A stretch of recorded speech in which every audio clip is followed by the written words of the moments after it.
All right. Christina, it's good to see you. Good to see you too. We just talked about things that we hate.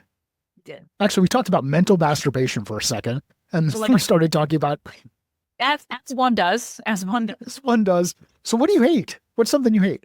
Oh God, I hate so many things. But you know what I'm really hating right now, and it's something that I've hated for my entire career, is the way that companies hire and onboard their employees. I Why? hate it. Why? What do you hate about it? One, I feel like, especially, right, like there's this lens of go to market, right? We're hiring salespeople, CSMs, frontline leaders, and the interview just starts to feel so disingenuous. Really difficult for both sides, right? Like side one is you are looking to hire for your organization and you want to find the best fit, but you don't know what the best fit actually is because so many organizations have rarely found that. They've got a couple of cowboys or cowgirls or cowfolks who are doing really, really well, but that doesn't necessarily mean that that's your ideal candidate profile for this role right now today. So one, there's a complete lack of measurement as to what they're looking for. And then everybody who goes into the interview process is uneducated on the process. They don't know what questions to ask. They don't know why they're in the room. They don't know how to evaluate, and they don't know how to give feedback. And so you have all of this subjective guessing fire drill criteria on the side of the company. And then you have the candidate that's kind of doing the same thing. They may not know where they want to work. They are desperate for a job. They have a lot of pressures at home. They might be a great interviewer and a poor performer, or vice versa, where they're an amazing performer and a poor interviewer. And there's this really awkward amount of time where they're smashed together to try to prove to each other that they are the right fit. And then when they do start, their onboarding process is one size fits all. It's 2 weeks of classroom training, which doesn't work for adults. And then they sit down at their desk after 2 weeks of mashing information that isn't relevant to their deficiencies and go, how the hell do I do this job and what do I find? And it's the most inefficient thing that I've ever seen and experienced in the last 18 years of my career. That felt good. Good. It felt good. It's. I think there are a lot of people who are listening to this going, "Holy crap! What are you doing in my organization?" Or "Holy crap! What are you doing in my life as I'm going through the interview process?" So this is one of those things where it happens. It continues to persist. It's going to happen over and over again. Why does it continue? Why the fuck does it continue to happen? I think we have no way to objectively measure proficiency. And because of the fact that there is no objective way to measure individual proficiency, like we don't even know what the mechanics look like. We don't know what the equation looks like. I mean, so it's like, because we can't measure what we're looking for, we are forced to try to find the end result. We're forced to try to find quota hitters, right? We want to find quota hitters. And I guess the best way to find a quota hitter when we're hiring is if they've hit quota somewhere else, great, let's make that criteria, right? But that's like past success doesn't indicate future success. And so it really comes down to, if you cannot measure proficiency for this person, this role, qualitative and quantitative, then you don't know who you're hiring for. Once you hire them, you don't know how to up-level them. And then once they're having difficulty in their job, you don't know why. And all we can look at are the lagging indicators of success, which don't predict what's actually going on. Is it that we can't measure proficiency, or we don't want to know what we want to measure proficiency of? I think it's actually a little bit of both. It's a little bit of both. We can't measure proficiency on the one end because the tools that exist don't allow that to easily happen. Like, for example, I remember at a prior organization that I was at, things weren't going well, as has happened in so many organizations since the beginning of time, the dawn of tech. Things aren't going well. Uh-oh, right?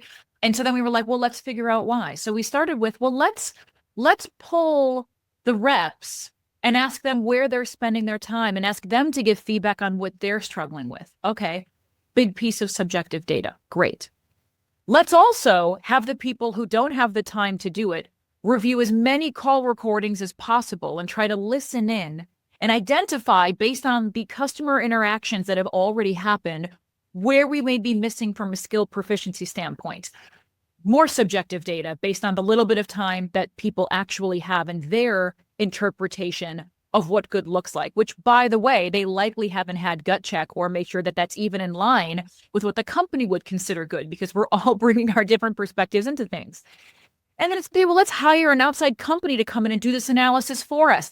Even better, they're looking at the same things even more subjectively. So then what they're doing is they're collecting all of this data, and they do what I call the data plop, right? Here's all the data that we have, and here's the plop. We plop it on your lap and we say, this is what we think might be wrong. And now good luck going and fixing it. So can we measure it? Sure, I guess if you do all of that and then you trust the results and then you have the resources to fix it. But that's a really tall order. And especially if you don't know what good actually looks like, then they're measuring based on a denominator that may not even be relevant. And those kinds of things cost hundreds of thousands of dollars to do. And then you're left with a problem plop. And you're like, great. I guess we'll use the people and the resources and tech and tools that we don't have to go fix this issue. For anybody who has ever used MyFitnessPal, be honest with yourself. Did you ever put all of the things that you ate in a given day into your MyFitnessPal app? Did you actually measure all of the grams of whatever? Did your serving match whatever the recommended serving is? And then we go out there and we try to do this in another environment where we ask people to track where do they spend their time, what they do, how are they doing it? And I love the point about bringing in inside experts who just happened to go to an event where at the event, some other expert who was up in there talking about their level of expertise, which happened to be on a bus that was a completely different stage as the other buses that are, and organizations that are potentially flying airplanes, and maybe some that's got a bicycle. Like it's maddening. How do we work through the madness? I mean, the first thing is acknowledging the fact that it's broken and accepting that and not continuing to work within a broken system, convincing yourself that it's not. Like your MyFitnessPal example is so good because I've used that and Noom and like all of the things that we used to be like, I'm going to track my micros and my macros and my calories, and I'm going to like blow into this thing that's going to tell me if I'm like fasting or whatever, right? Like we all do the things. But to your point, you're looking at it and you're like, wow, God, this says that this is like an 800 calorie cheeseburger, but like I didn't put that much cheese on it. So I feel like maybe this is like assuming that I was using a pretzel bun and this is not like in pretzel buns. So you immediately start to like do that exercise, right? Where it's not objective because you are inputting the data and you can not help but be biased. So it's broken. It's broken. You're doing it wrong. And then you have to start with what is the most simplistic piece, which is acknowledging that a solution to all of this is simply the ability to agnostically and objectively measure proficiency. And what does that look like and how do you do it? In order to do that, you have to be able to identify what good looks like, in my opinion, down to the skill level, down to the role level. So that could be a part of your offsite. You could find a tool that could do that. You could ask GPT, but so few organizations have found the ability to sit down and be like, what's our skill matrix by role? And then when we have the skill matrix, how are we going to make sure that we measure the proficiency of every employee against that matrix before they go and start burning our customers with a lack of acumen? So it's like, I'm making it sound more simplistic than it is, but these are the necessary steps that you have to take, which, yeah, you could want to open hand slap me in the face and be like, that sounds great, Christine. I've got 1,000-person sales org. How am I supposed to do this? There are ways, but if you don't do it, you're running a marathon with a pebble in your shoe, wondering why you can't win. It's awesome. And if you go through this piece and you've got 1,000 people, how much are you wasting if you don't solve it? And then on the flip side, if you've got 5 people and you're trying to go through all this, how much are you wasting trying to solve something that you don't really need to solve? Correct. Or when they're your way. Yeah, we suck at asking questions. I think we're really good at just doing things because someone said, "Hey, go do that." And we're like, "Okay, somebody with a brain must have thought that was the thing we should do. Let's go do it." So we go there and we start doing it and haven't really even realized, did that person who said go do that really have a brain that they applied to that to go do that? Or was it because somebody else said, "Hey, go do that"? And they were like, well, that sounds like good. And then who said it before that? And then before that, and then before that. And then we'll play the telephone game. And we all know what that looks like when you start on one end and try to convey a message all the way down a string of a couple of 20 people, yet this is how we decide to operate our businesses. What in the world is happening? I had a speaker one time to that point at an SKO that I was at way early in my career. And he was talking about how this idea of institutionalized passed down knowledge can sometimes be wonderful. And then other times, like completely lead you in the wrong direction of this blind acceptance of like, this is the way that we do things. And he said, one day he's like, there's a true story about my family. Now, whether this is actually a true story about his family or whether he had heard this and he's like, it's going to be better if I say it's my family. But he goes, I hate that. I wish I want a bullshit meter. Like I want people to just say, just go with me. This is a true story. Just go with me. I'm in the kitchen one day. So I'm going to tell it like you did. I'm in the kitchen one day and my mom is cooking a turkey and she she's cooking a roast like off of it, puts it in the oven and cooks it. And I realized I'd seen my mom do that over and over and over again. So I finally asked her and I said, Mom, why do you cut the ends of the roast off before you put it in the oven? And she goes, I have no idea. I did it because my mom always did it. And he goes, well, can you ask Grandma why she did it? She goes, sure. So she goes and she asks her mom and says, Mom, why do you always cut the ends off of the roast? And her mom said, I actually don't know. My mom always did that. This goes up 2 to 3 more chains before they finally identify that the first person who did this had an oven that back in 19 or 18, whatever it was too small to house the entire roast. And so in order to fit the roast in the oven, they had to cut both ends off of it to slide it in. And now here you are 50, 60 years later, cutting the ends off of the roast because you thought that that's what you're supposed to do. When in reality, that was a fix for an oven that was too small to hold it in the first place. And so the lack of evolution to me blew my mind. And I was like, how often does that happen? Not just in life, but for purposes of this conversation, we're doing the thing because somebody else did the thing and it worked. But today looks very, very different than yesterday. And we haven't evolved because nobody pauses to sharpen the saw, right? It's like the Cubby idea of like you're sharpening the saw and it's like, I don't have time to stop because I got to cut the tree down. And it's like, well, if you stop and sharpen that saw, you'll move a lot faster.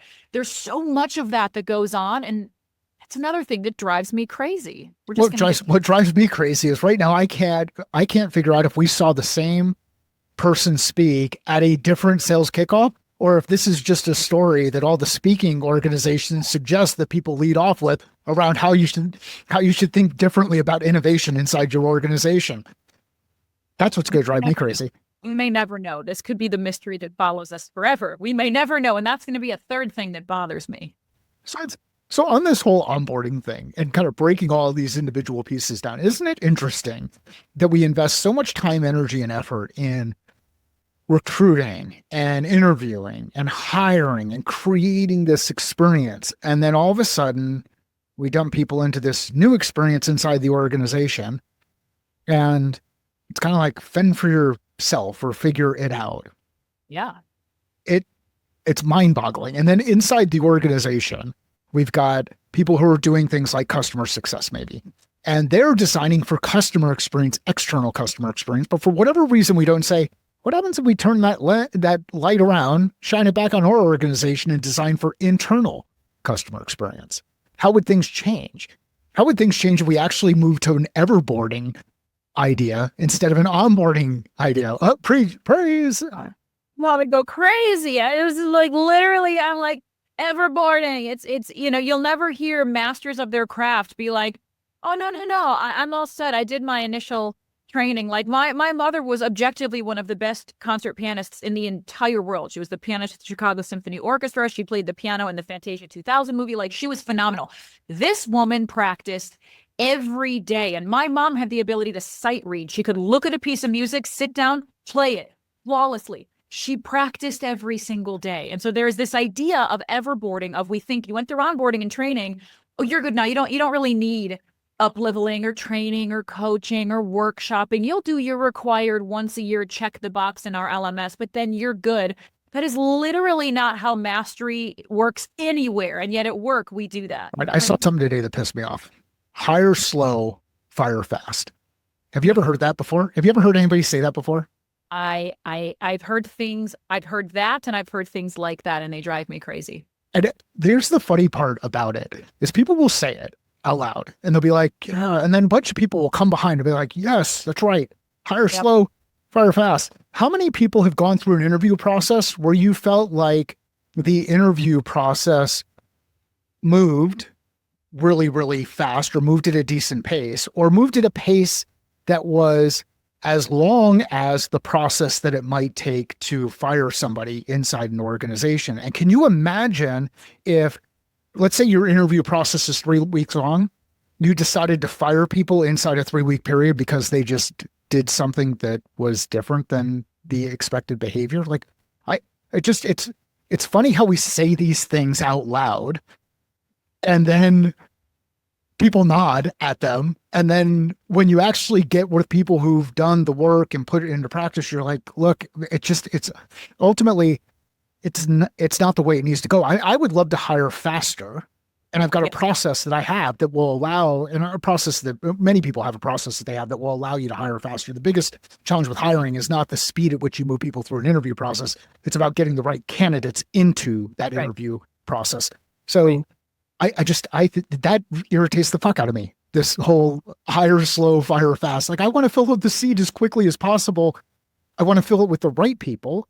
And then when I'm going to let people go, I want to make sure that I give the right time to either move them into the right place in the organization or self-select out of the organization because it's just no longer the right fit. Because we're going to make mistakes as we go through it. But anyway, the cliches like that, I think that's a cliche or just pisses me Oh, off. it actually goes back to the core annoyance that was the genesis of this conversation, which is what are you measuring that is giving you the indication that that was a bad hire?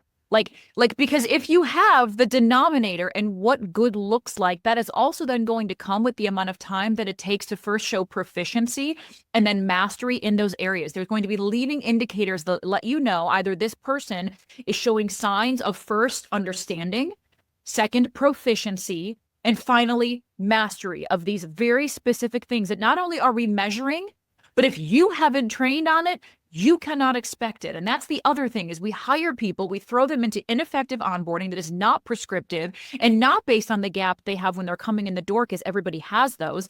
And then they get out of onboarding. We go, well, we onboarded them. Our onboarding program is fantastic. No, it's not. I guarantee it's not. Like, putting them through a process doesn't mean that it was a good process. And then it comes down to, so now they have to perform.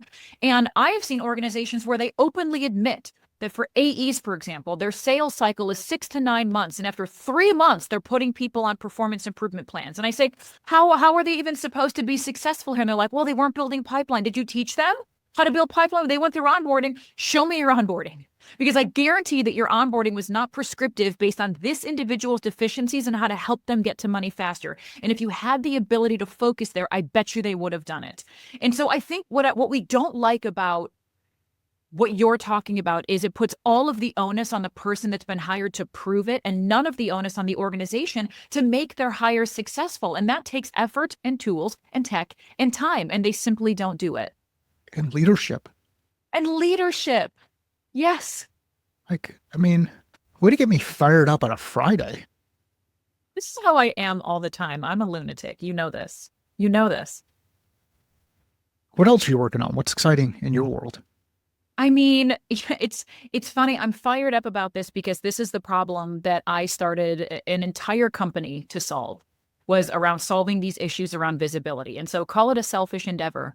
But I have seen so many brilliant people that don't get their time in the light and never have the ability to prove their worth because they are going into an ineffective system that has no way of measuring their unique capabilities. And at the end of the day, I believe in impacting humans as much as possible and making a positive difference as much as possible. And there is nothing worse than somebody joining your organization thinking that they've made a positive, beautiful chapter in their life, thinking about how it's going to change their livelihood, giving you all of their hopes and their dreams and relying on your organization to set them up successfully. And then you don't. And not because you don't intend to, it's because you can't. You don't have the right tooling or visibility or time to do so. It's so easily solved and it wasn't being solved. And so I'm fired up because I want to solve it. Why is it so easily solved now? What's changed?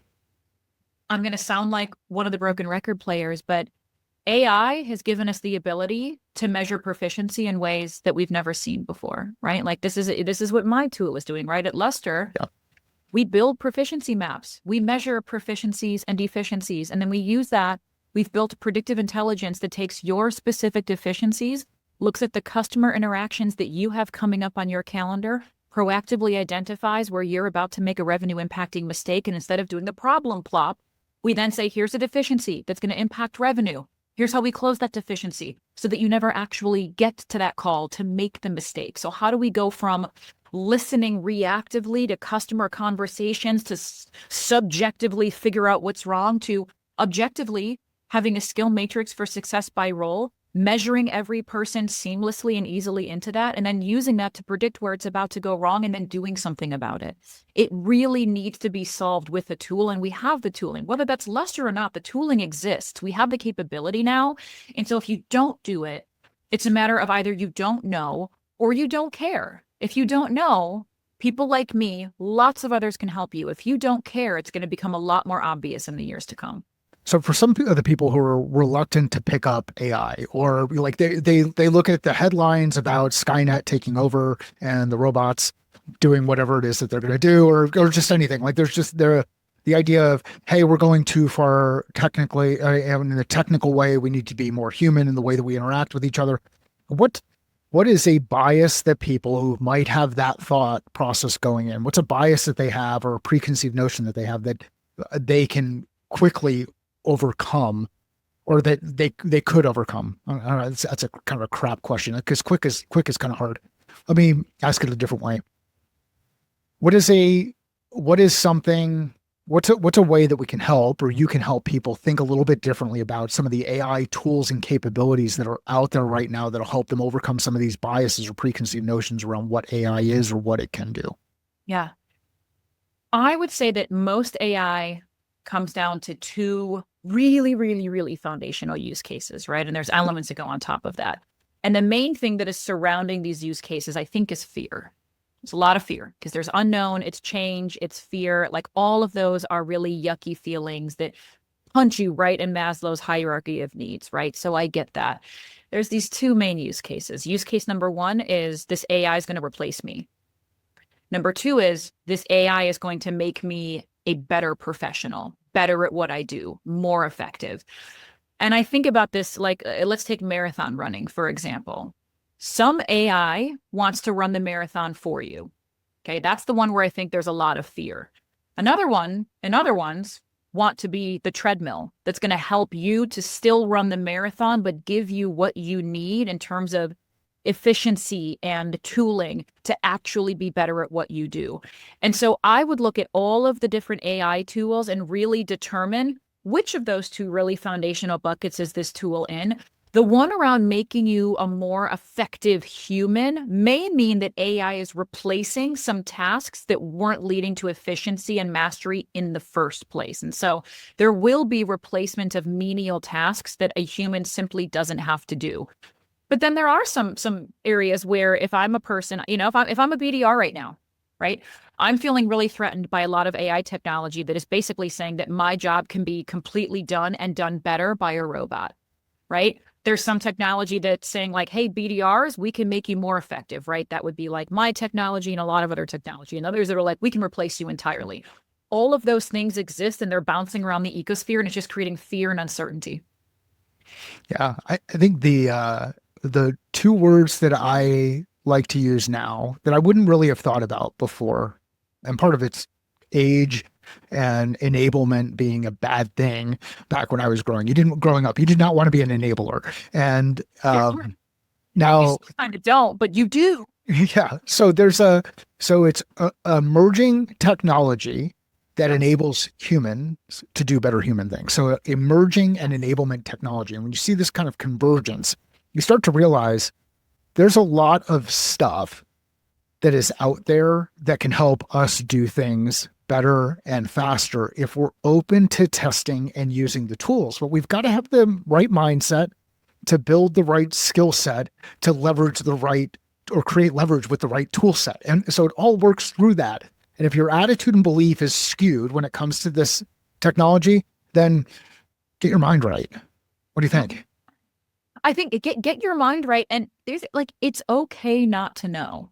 Yeah. Like it's okay to be confused by this flurry of tools and information and fear mongering and excitement that is hitting the market. As a CEO of an AI company, I at times get overwhelmed by what is out there and what are the use cases. And it's okay to admit that this is overwhelming, right? Like you eat an elephant one bite at a time. Like take it one bite at a time. It's okay to be like, it's too much for me. I don't know why people are afraid to say that, but this is one of those areas where it's like, I'm just going to take this as I can. All right, Christina, this has had some pretty interesting range. We went from We are. hiring to onboarding to everboarding to running marathons to AI is going to take over the world to AI is going to help you. Here's Yep. another one that's kind of funny out there. And you're going through this in general. Like you're in the midst, you're in the throes of your founder journey. And we met first when you were at one of the other companies and we were at a learning conference. And I show you that I was at a what booth. is what's it like being a founder selling your own product? Oh man.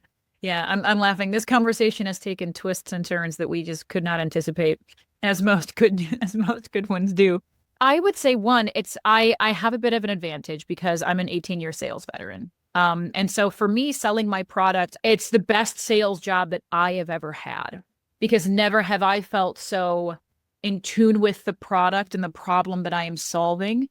And so I think for me, I have an advantage over maybe some founders that are not go-to-market founders or sales leader founders, because to me, this is riding a bike. This is like riding a rocket ship that I've ridden, for my entire career. What's going to be interesting for me, and I think what's interesting for a lot of founders, is when you have to transition from founder-led sale to AE-led sale, because that evolution has to come. As much as I love and I'm enjoying selling this product, and I firmly am one of those that I believe that every founder should sell their own product until they hit at least $1 million in revenue, if not more. Like you as the founder have to be able to sell this product because you have to understand your customer, you have to understand their needs, you have to try to figure out what process will work, and you have to be constantly thinking about, if I'm not the one on the phone with you right now, what does this person need to say? How do we get to the needs? Why does this matter? So it's starting to develop the process that someone else will follow. So I know that I'm going to have a hard time giving up the reins, right? Because I like the way that I'm selling this. I'm selling luckily to my network and the people that I know that I've spent 18 years building trust with. But when you hire salespeople, a lot of founders who have never made that transition or facilitated that transition think that their AEs can just say what they've been saying and use the emails that they've been using. And the number of times, so I've been lucky enough to be in an advisory capacity for over 100 B2B technology companies through various roles that I've had. And I've walked them through this a lot. And I've heard founders say things like, well, this is the email that I would always send. And I'd get so many replies, and they'd have their AEs send the same email. And I'm like, it's the founder-led sale transition to AE-led sale transition, in my opinion, is one of the most botched things that happens. And that poor new AE that left their previous organization to take a shot on you winds up being collateral damage to your lack of process and understanding as to what that transition should look like. And it drives me crazy, Mike. So let's talk about some of the common mistakes that happen with that. So what are some of the typical mistakes that you see happen, not in necessarily the process and the way that they go and try to replicate the founder, but in the first hire? So what's a first mistake that a founder who's hiring their first sales whatever, Person. what's a mistake that you've seen happen?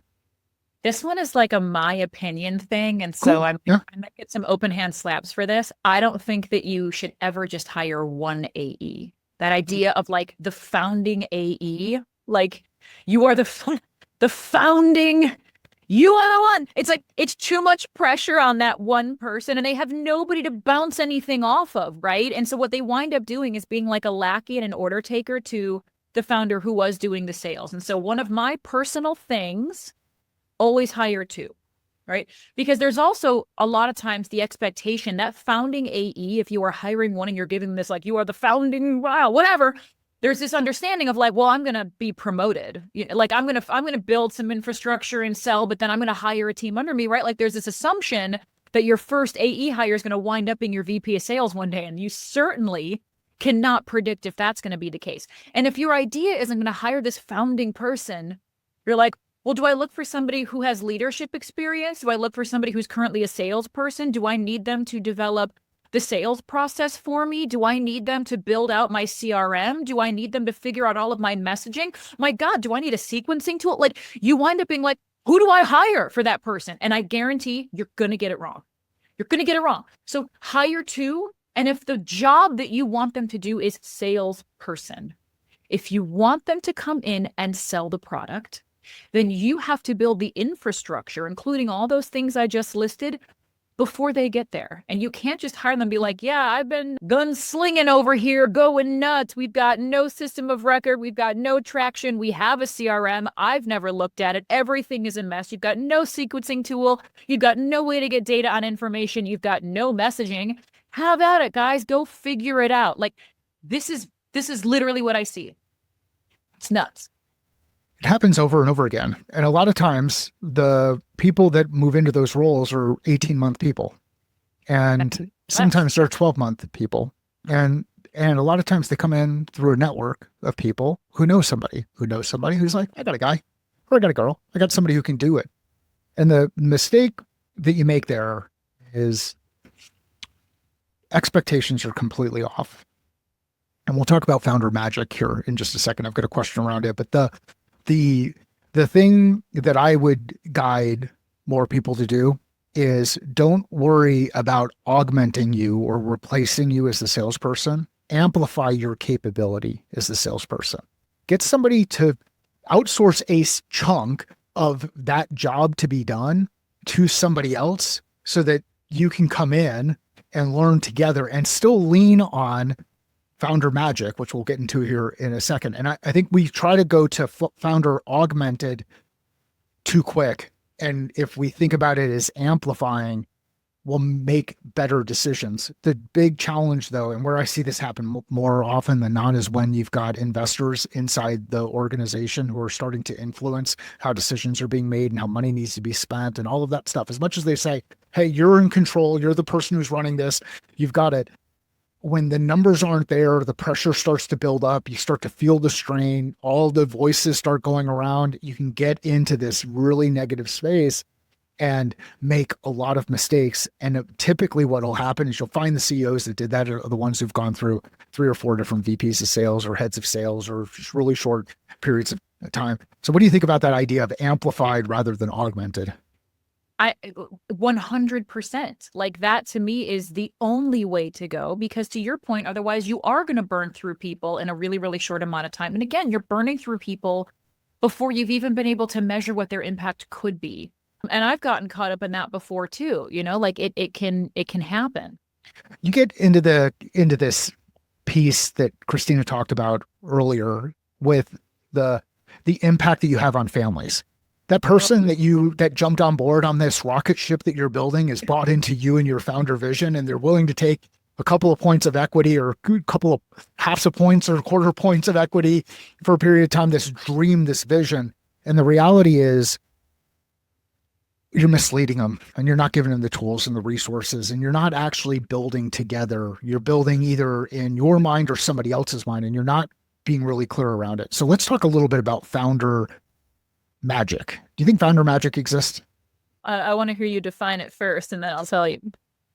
So this whole idea of, and you hit on it. One of them is, here's the email I would send out, and when I'd send that out, all of a sudden, inbound would rain from heaven, or whatever. We would just get meetings. Or the better one is, oh, well, here's how I would handle that. Just give me more conversations with customers. We'll close more business. And what it's so obvious. Here's my view of founder magic. My view of founder magic is, as the founder, you both know all of the mistakes that have been made up until a certain point, and you have a view on the mistakes you're willing to make in the future. So when someone inside the room, the executive that you're selling to or that you're working on, the advocate on the other side, the person who has the problem is in that room, when that person starts describing the problem, you have the ability to quickly go and ask the right question around mistakes that have happened to help pull things along, or share executive level expertise with that person, or you have the ability to think quickly about what we're going to do next. And it is absolutely asinine to think that you can hire somebody who can come in and do that same fucking thing. That's founder magic. That is precisely. There's also this idea of like, if you're the founder and you're the CEO, which most are, right? You have the capability to also offer flexibility. You can operate a little bit more off the cuff. You don't have to follow this perfect process because the title and your clout alone is going to buy you a lot of respect with other executives. Executive to executive communication is easier regardless of what anybody tells you. Anyone that says like, no, if you've got good messaging and you can be prescriptive and you can frame that, no. Like as a CEO, I can reach out to a CRO or a CEO, and I've even done this. Now, granted, it's within my network, and that's the other thing is I have a very large network where I can be a bit more relaxed because I spent my entire career building trust in this network. So I can reach out to someone on LinkedIn and be like, hey, real quick, wanted to sell you my technology. Can we do that? And now I'm obviously being tongue in cheek, but they'll laugh and be like, yeah, tell me what you got, right? There's that level of comfort that you have. An account executive can't message a CRO that they don't know and have never spoken to and be like, hey man, real quick, want to sell you my tech, right? Like you can't have that same level of relaxed conversation that you may be able to. I know when I can and want to discount my product. I don't have to go to anybody to ask about amendments that I can make on the contract or unique deals, anything. Like I can do it. It's my choice. Account executives get hand slapped constantly if they discount too much. Like, well, you didn't have to discount so much. Did you stair step? Did you use the other levers? Like, so it is so inherently apples and oranges. And it's a lot easier for a founder CEO to get the door open to start a conversation than it is for an account executive. Getting the door open for a BDR, SDR, AE is so unbelievably difficult just to get the door open. And I think a lot of founders who have never been salespeople don't understand how difficult top of funnel is when you're not a founder. Sales is one of the easiest roles when you're not selling. Oh my God. Right. It's super easy to be able to look back and, oh, that person just smiles and they can gab and they've just got charisma and it's just the product sells itself. I mean, heck, it's amazing. And not only can it assess proficiency, it can start coaching you in a predictive manner and start getting you beyond that. Like, what? Who else? Who doesn't want to be a part of that? Christina, this has been absolutely awesome. Thanks for having a great conversation. Where can people go find out more about what's happening at Luster and connect up with you directly and have another fun discussion around onboarding, everboarding, growth, and actually getting through this stuff and leveraging AI to do what I believe it's meant for, which is to enable humans to do better human things. You and I agree on that one, and this is why we get along so well. You can find me on LinkedIn, Christina Brady.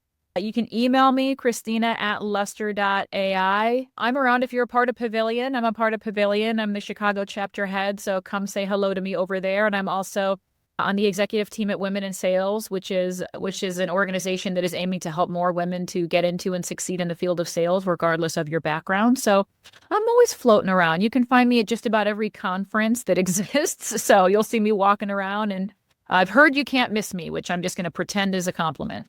It is absolutely a compliment. You have to say, that's right. If you know somebody who would enjoy this conversation, get value out of this conversation, actually do something with this conversation, please share it with them. Let Christina and I know via LinkedIn. The shares help. Sales is a thinking process. Business is a thinking process. Life is a thinking process. How are you thinking different about your process?